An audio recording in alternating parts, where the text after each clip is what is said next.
Hey everyone, welcome to How to Make Your Own Miniatures Game. This is episode 5. I am Rick Graham, owner of White Light Media and creator of the Revelation Skirmish and Field of Legends miniatures games. You can check out my company's website and get information on our other projects by going to whitelightmedia.org. Okay, today we're going to talk about game complexity. We've kind of danced around this subject, and I kind of got some inspiration today. So I was like, you know what, let's make this the next episode. So there is no right or wrong, opinion here, just your personal preference as the creator. There's something to be said to design when you're making your product for the consumer. I know there's a business mentality of, it's not about you, it's about the consumer. And, you need to make whatever will sell. But sometimes the consumer, in my opinion, doesn't always know what they want. We'll see certain games that probably have no business in being huge mega sellers, and they're dominating the industry. And you're like, okay, but there's all these other games that are way better in rules, maybe in sculpting, maybe in company behavior towards customers, or availability, or all these other kind of things that you could think of. But these other companies that are, the behemoths of the industry, their games are okay, or they're fun, or, they squash the secondary market, or their prices just continue to go up and up and up and up. So it kind of, at the same time, I don't think you have to super be afraid of how complex your game is, because we all know that some, players won't like more complex games, and then other people will. Your game should be enjoyable to you regardless. But I would suggest you also need to keep in mind that, you have to weigh all the things that you're doing against how easy is it going to be for me to sell this game. Because, everyone, as far as if you're new here to the podcast, my mentality is, as I grow my company, White Light Media, we have one game release. We're working on Field of Legends. We're trying to release these new expansions and these new models and all this stuff. And we're trying to get to the point where, at least I'm trying to get to the point where I work full time for White Light Media for game creation, or also with the novels that I write and publish. So I want to get completely into the creative space and get away from what I have to do in order to get to the creative space. And if you're listening to this podcast, more than likely you want to do this professionally. So you have to weigh all the different decisions that you make, in terms of, can I make money doing this? And there's no guarantee. I don't care what anybody says. What I have experienced through 2020, through last year in 2020, there is no guarantee. Now, granted, COVID can move things around, but I still watch certain Kickstarters get hundreds of thousands of dollars in the middle of COVID. I still see, I don't see anybody saying, well, I got out of Warhammer 40K because of COVID. They got out because it was too expensive. So there's all these things that are going on. And when you look at it from an analysis of business, some of these companies are still making money. Other companies, some smaller companies, are still struggling to kind of get their foothold because people have less money to spend on new things because they're kind of sticking with what they know, at least my opinion. Some people will still venture out, but I don't know if it's as easy as maybe it was a couple years ago. So you do have to keep in mind that the game needs to be able to sell. And we weigh that through what? Through how complex the game is, what types of models we're designing, the lore, the rules, everything. All that kind of goes into that. But the game still needs to be enjoyable for you. You still have to enjoy it because you're going to be the one out there play testing this with other people. You're going to be the one out there marketing this game. You're going to be the one out there putting your money on the line to get it moving. Unless you manage to get investors, you're going to need to put your own money in, your own time in, your own effort. So the game needs to be fun for you. So when I designed Revelation Skirmish, I was specifically trying to design the game that I always kind of wanted. Now, granted, I couldn't necessarily tell you and describe to you exactly how, like the game that I wanted, and then I can compare it to the way that Revelation Skirmish became. I can't do that 100%. I can just tell you that there's certain components that I absolutely thought would be fun, and they have made their way into my game. Now, they probably have gone through levels of change and alterations because I had to make sure what was balanced and what flowed together with the rest of the rules, but I still tried to get to the point where I really enjoy this game. Do I still enjoy playing other people's games? Absolutely.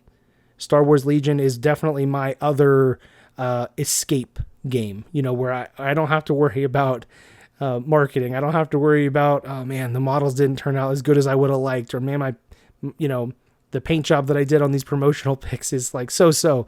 I can just be a fan. I can just enjoy, and so I still have that escape as well as a hobby. But I needed to make sure that Revelation Skirmish was what I wanted, and I do enjoy the game. There's probably some things that I don't know if I would change, because at this point it's kind of locked into how it is, and I'm building off of that. And if I were to do it all over, there might be some mechanics I might have changed a little, but really, I really like it. It did what I set out to accomplish. Now, there are, in my opinion, this list that I'm about to go over of different types of games, you may or may not agree, and that's okay. This is going to be just from my perspective, but I'm the one with the mic, so okay, that's what we're going with. So in my opinion, and there's lots of miniature games. There's a lot that I haven't played. I've been playing miniature games for close to 20 years, but still, there's a lot that I haven't done. Mainly because there's only so much money, and you can't get into every single game. So listing a couple of complex games right off the bat, an easy one for me because of what I grew up with, is classic BattleTech. That game is about as rules deep as you want to get. Then you also have the complexity of the vast array of models. The lore is super complex to get into for a new person. I know everyone's got their thing like, no, you just got to get into this certain era. Okay, but the fact that you have to say a certain era, even though that the current era is way in the future, it messes with people. Another complex games, both of these I haven't played personally, but I've heard descriptions of them, is War Hordes, which is War Machine and Hordes, and then also Infinity. Both of those games may not be the most complex in terms of rules and stats mechanics, but I've heard from players who are very experienced with both that both of those games have a very steep learning curve, and you'll lose a lot. Okay, so as a new person coming into a game, and if you describe to me, man, look, this game is a blast. It's going to be so much fun, but you're seriously going to get wrecked 10 out of 10 times for the first year. I'll tell you right now, I'm not interested. Why? Because I don't want to lose like that. Like, I'm okay losing. I'm a competitive person. I want to win, but I know that in order to win, you have to have the risk of losing. And I've had my fair share of losing in games, but I don't want to go into a game pretty much understanding that unless I invest hundreds of hours into learning the game and grasping it and all the different shenanigans that can happen, I'm going to lose. I'm not interested. I don't have the time to get into a game like that. So to me, both of those and Classic BattleTech fall into complex games. From there, I would break it down to like a middle category, which would be like less complex. That would be like Warhammer 40K. Yes, you can get really deep into the rules and you can get crazy, but more or less, it's a decently neutral game in terms of complexity. Star Wars Legion, Revelation Skirmish. I would classify all three of those in the less complex. They're more in the neutral. Some examples of simple games would be HeroScape, if you remember that game from years ago, or a bunch of the WizKids Clicks games. So you had MechWarrior Dark Age, you had HeroClix, they also had Mage Knight and other games. Those, they had their own unique mechanic in terms of, you click the dial and that would alter the stats, but they still had a relatively simple rule system to grasp. And then from there, it could grow in intensity based on the variety of models, the variety of stats, and so on. But more or less, I would put those into more simple games. Another one, you could go with BattleTech Alpha Strike. that was purposely designed in order to be a faster game. But it may have slipped, to a lot of people's dismay, into the way too simple. They went from Battletech being like uber rules heavy, then they went down to Alpha Strike, and it's like it's a night and day difference of games. Now, obviously, none of these, definitely how I categorize it, but even if I'm 100% correct, none of these are more right or correct or proper than any of the other games that I listed, or any of the hundreds that I didn't. But each has an easier or more difficult time selling the concept to a new player. How complex do you want your game to be? That matters a lot. Do you want it to be easy to grasp for new players? Do you want it to be more welcoming for rookie gamers, people who've played maybe no miniature games whatsoever? Do you want your game to be a casual game? Or could it maybe be played competitively? I would argue that if you're going for something that is more competitive, or you want it to be competitive, you need to be much more diligent about balance. Not at first, you have to kind of just get the game mechanics going, but you have to keep reminding yourself, how could this unit be exploited? So for example, with Revelation Skirmish, I purposefully tried to build different point systems, and that's to be expected, between the infantry, the vehicles, and the war mechs. Okay. I knew that if I didn't put a unit cap on what your company size force, which is 12 units, if I didn't put a cap on that and say, no matter what you do, if you're playing the standard game, the most units you can have is 12, then what people would do is that they would figure out ways to exploit my game system, and they would take, in my mind, it would probably be some of the power armor, because they're very cheap, but they're still deadly. So comparatively speaking, they're very effective, and you get multiple models for every unit, because that's how my game works. So they would, in my mind, I was afraid that someone would go and say, okay, you know what? Whatever the points are, it doesn't matter for the game. I'm going to go ahead and max out an infantry. So when I'm fighting a casual player, but I'm playing like really aggressively competitive, I'm going to have 90 models on the table, and you're going to have like 12.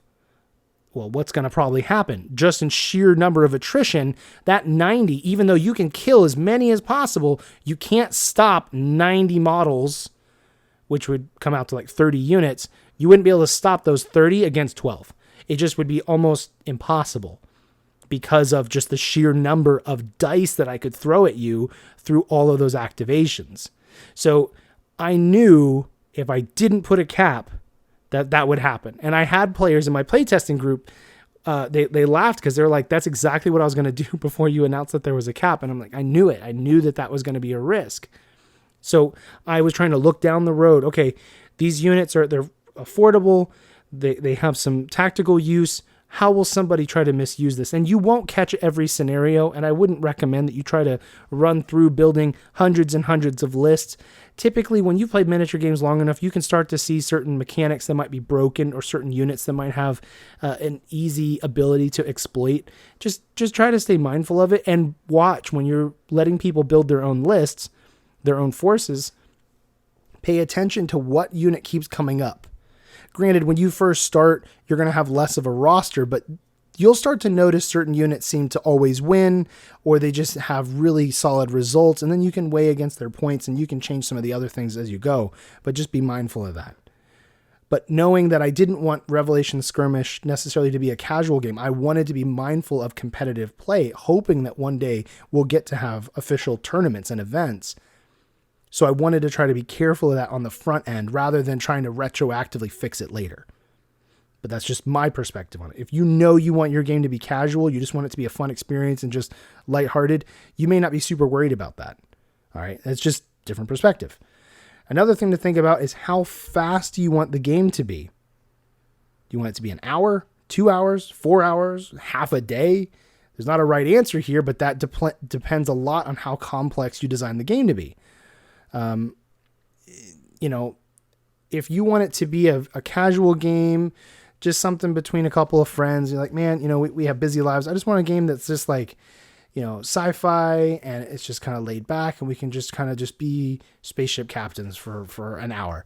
Okay, well, now you have a different goal in mind of what you're trying to accomplish with the rules, because the rules won't get super complex and super deep because you want the game to finish in an hour. If you're a very analytical or numbers person, and you don't mind a game taking 4 hours if you're able to get into a really complex and nitty gritty experience, then you're going to want or naturally, lead yourself towards a more complex rule system, possibly. And it just kind of depends. Battletech has been a universe that's been around for decades. Yes, it's ebbed and flowed in terms of success financially, but it's been around for decades. They're still creating brand new content. They had a huge, tremendously huge, successful Kickstarter. So obviously the audience is there, and the audience is willing to spend lots of money. Now, is it as much as what Warhammer makes? No. Warhammer has a totally different business model. They've been able to build this and continue to grow for decades. They have stores that are just for Games Workshop. So it's not the same thing, but both are able to continue. Both have different types of rules, right? So you just kind of need to keep it. If you know roughly how long you want the game to be, it'll kind of guide you to how complex the rules are. Some people might accidentally stumble into making more complex rules than they really intended. And that just kind of happens, and you can make adjustments and change things. Now, I know that when I designed Revelation Skirmish, not only did I want it to be capable of being competitive, capable of having a tournament scene, I also wanted it specifically to be a game where I could play a company-sized force, so again, 12 units, or really up to 12 units in the standard game, and I wanted that game to be able to get done in like 90 minutes, 2 hours max. That was my goal. And when you have two experienced players that are being serious and focused, that definitely can happen. But that guided me to making sure that things stayed a certain way. So I knew, for example, my infantry and my vehicles, they have a combined health pool, meaning they have a certain number of dots that represent 1 point of health. When those dots are filled, that model is instantly removed from the game.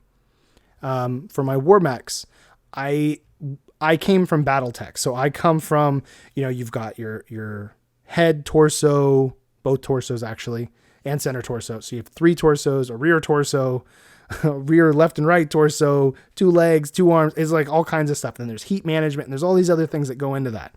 And I was like, man, I cannot do that with my game. I want the game to get over. So in sticking with and kind of also learning from how War Machine does their health pool system, I kind of was like, okay, we can make this work. So originally the system was a little more complex. It had more hit locations, and I broke it down and I simplified it to just like, okay, the mechs no longer have heads. That was one thing I took away from the early game, the years ago design that I came up with. None of the mechs have heads. We're just going to combine the health pool to just torso. We're going to have left and a right arm. And then we're going to also combine the legs into just another health pool. So there's 4 health pools for Revelation Skirmish with the war mechs. So in having those 4 health pools, you can still feel a mech taking damage and just slugging through the fight, and it's still losing pieces. So if it loses its left arm, if the left arm health pool is filled, that left arm is disabled for the rest of the game. So any weapons that were there or any abilities that it had in that arm, they're gone for the rest of the game. So you're still able to feel the mechs being a little bit more heroic, a little bit more capable than the vehicles and infantry in terms of uniqueness. But at the same time, the system moves. And I also, I know it's still toot my own horn, but with the hit location system, if you hit a vehicle or you hit an infantry and let's say they failed their save throw, the damage just does what the damage does. And you mark the health pool. If it gets filled, the model's removed. With the war mechs, I made another simple system. I said, okay, we're going to do a D6 system. So if a mech is hit, then the defender makes a save roll for the attack. If they fail, the attacker then rolls 1d6 for each dice that makes it through. And that d6 will tell you where it goes on the hit location. 1 and 2 is torso, 3 is left arm, 4 is right arm, 5 and 6 is legs. So it's like that on all mechs. They all have the same hit location and they all have the same health breakdown. They'll have different values in there, but they have the same locations. And that makes the game, because what I was going for with Revelation Skirmish is that I wanted players to be able to remember more information by making it simpler. I didn't want them to have to remember all kinds of different tables. I didn't want them to have to remember, okay, if you're hitting on the right side or in the rear arc, what does that change the hit locations? I wanted it to be really straightforward. I wanted it to be as intuitive as possible. At least that was my goal. And I feel that we've done that. Well, why did I want to do that? I wanted it to be able to be more easily grasped by more players. I wanted people who've never played before. I wanted people who haven't played in a long time, played miniature games, to be able to get into this game. But at the same time, I wanted it to have rich and deep tactical abilities and strategic options because of all the different keywords and how those work together and trying to complete your objective.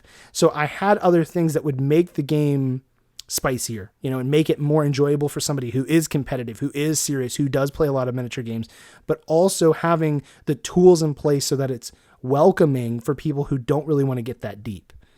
And that's actually kind of been my philosophy with Revelations as a universe, as a brand, has been, I want a very complex universe that has all these things that click together. But at the same time, I want somebody who's never read one of my novels before to be able to pick up the first one in a series or one of the standalone books and be able to feel like they can get into it and that they don't feel lost. I wanted it specifically to be welcoming for new people. I wanted someone who only wants to play the game to be able to just enjoy the game. They don't have to know all the different lore on the factions. They can look into that if they want. They didn't have to read the books to understand why they're fighting. They could just play the game. Or they could just read the books and they never had to get much deeper. So I'm trying to come at it from multiple angles. In a couple of years, we'll be able to see how much of it pays off. But in building all this, I'm trying to make it detailed and complex, yet welcoming and easy to grasp. And it's a lot to juggle. It is. And I'm not recommending that you necessarily jump where I am because I've definitely bitten off a lot. And I wouldn't probably be able to do it any other way because I love it. But I know that wouldn't be for everybody. Some of you guys listening, you just want to make a game. You're not interested in books and you're not interested in all these other things that I do. But just tying in that philosophy to when I came to design the game, because I designed the game after some of the novels. I think that we've captured a lot of that. We've a lot of the keywords are pretty straightforward. I make sure that on my stat sheets, we'll just go with that for now. So the stat sheets, it show any keyword that a weapon or a mech or any unit has is also at the bottom of the stat sheet. It shows all of the what the keyword does. You don't have to try to remember. You don't have to go look it up in a book. You don't have to have a codex. Everything is just there. So that even if you've never played the game before and you don't know what, let's say, armor piercing 1, you don't know what that does, you look on your own stat sheet and it's on every single unit that has armor piercing 1. You can just look at that and be like, oh, armor piercing 1 does X. All right, cool. I grasp that. You don't have to try to remember a whole bunch of values and new terms and all kinds of other stuff. I've tried to make it easy to grasp. And that's just my decision. You may want to get into a much, much, much more complex game. And there's zero wrong with that. There definitely is a market for complex or more complexity in games. Some people don't want to play checkers. You know what I mean? Like they want, they want their, version of like civs, they want to play that level of depth. And then other people are like, look, I've got 30 minutes. I've got an hour, maybe an hour and a half. I don't want to play a game that's going to take me 2 days to finish. And it just kind of just depends from there.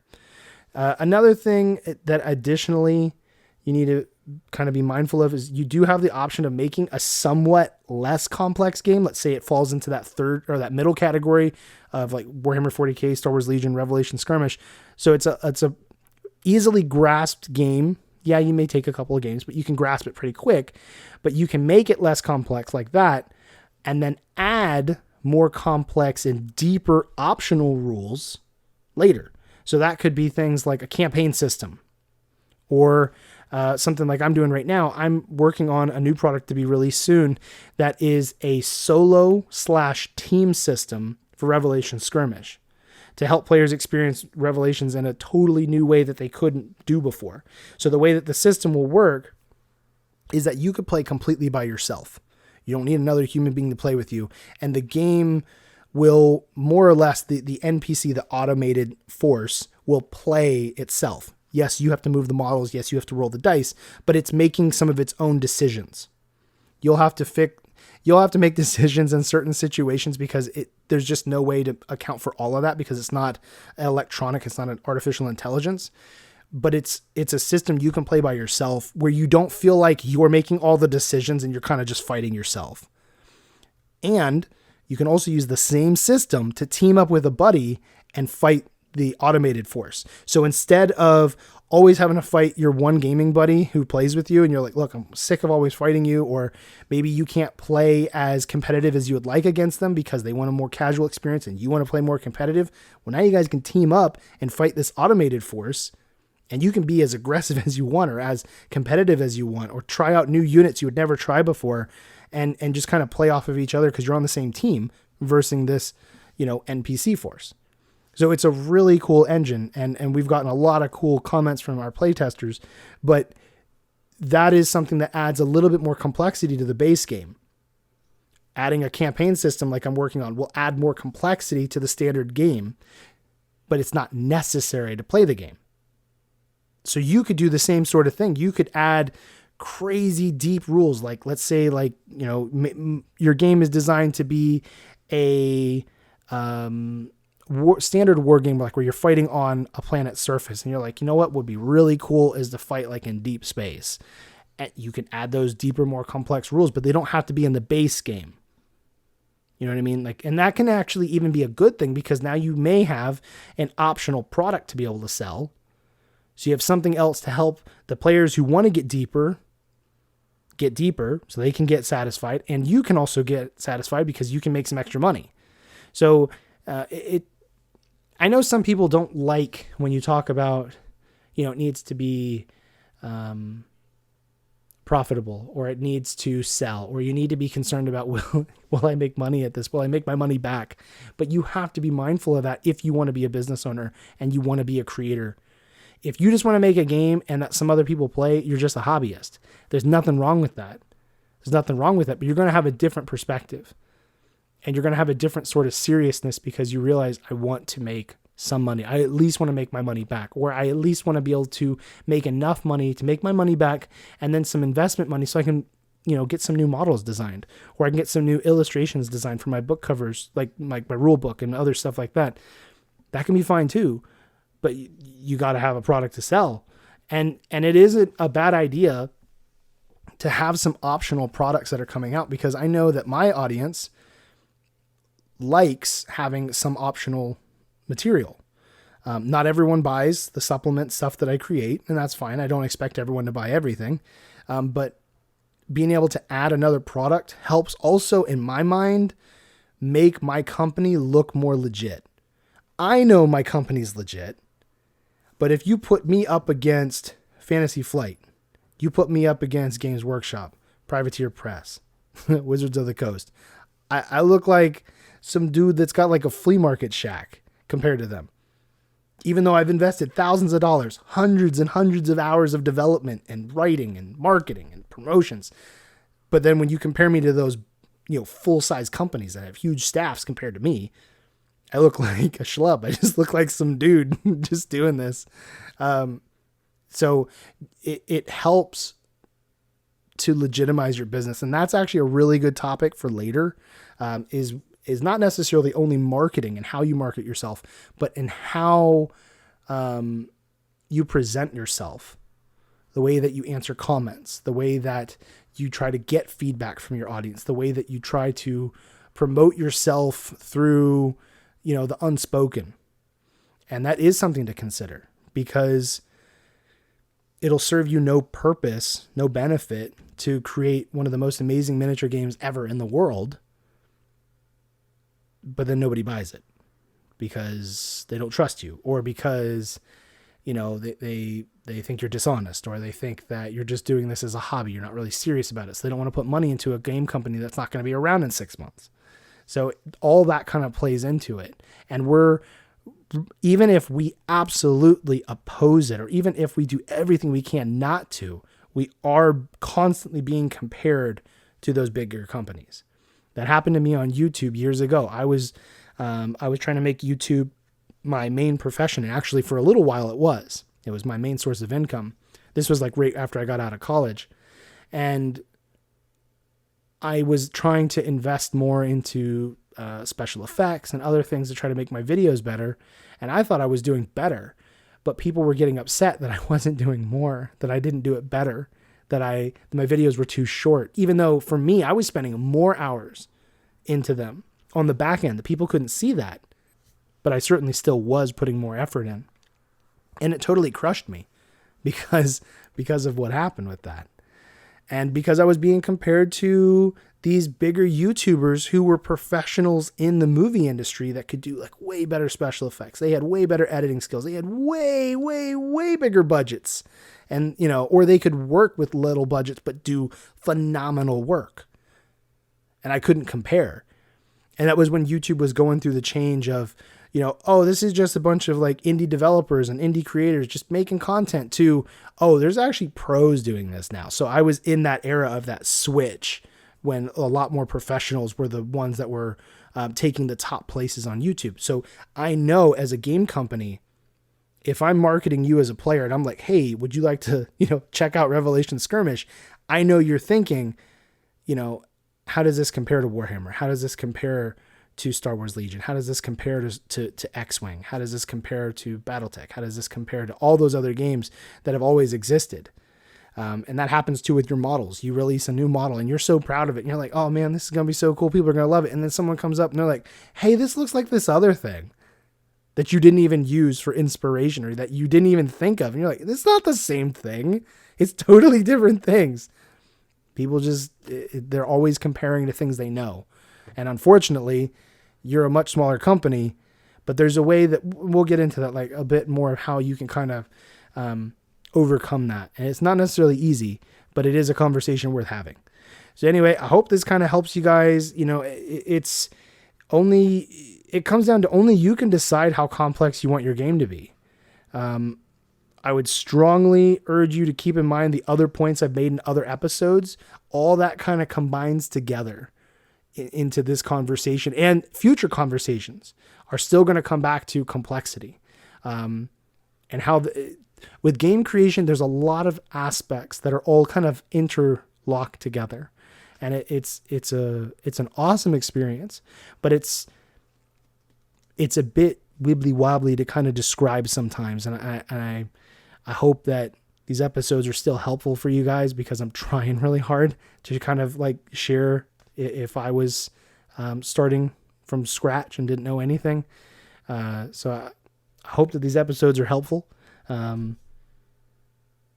Yeah, that's pretty much all I got right now. So anyway, thank you guys again.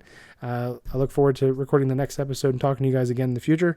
Until then, keep on working, keep making progress. All right. See you guys.